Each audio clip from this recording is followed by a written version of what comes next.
Welcome to Kenton's videos. Enjoy the video. In this video, I will show how to make a Notion trading journal. We will begin by setting up your Notion workspace. First, create a new page and choose the table database. This will be the foundation for tracking all your trades. Give it a clear, descriptive name like Trading Journal or Trade Log so it is easy to find. This initial setup is crucial for organizing your trading data effectively and preparing for detailed analysis. Now let's define the essential properties for your database. You will need a date property to timestamp each trade.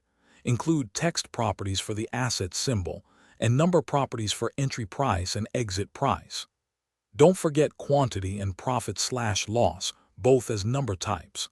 For deeper analysis, add select properties for trade type, like long or short and strategy used. These properties provide a comprehensive overview of every trade. Notion's custom views are powerful for analysis. Set up a table view for detailed data, a calendar view to see trades by date, and perhaps a gallery view for visual insights. Use filters to focus on specific strategies or asset types.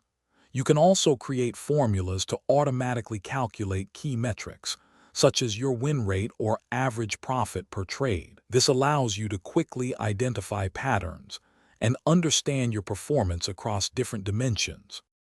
The final, crucial step is consistent review and refinement. Dedicate time each week or month to analyze your journal. Look for recurring patterns, both positive and negative, in your trades. Use this data to adjust your strategies and improve your decision-making. As your trading evolves, feel free to add new properties or refine existing ones. Remember, consistent journaling is the cornerstone of long-term growth and accurate performance tracking. Thanks for watching. Consider subscribing if we helped you.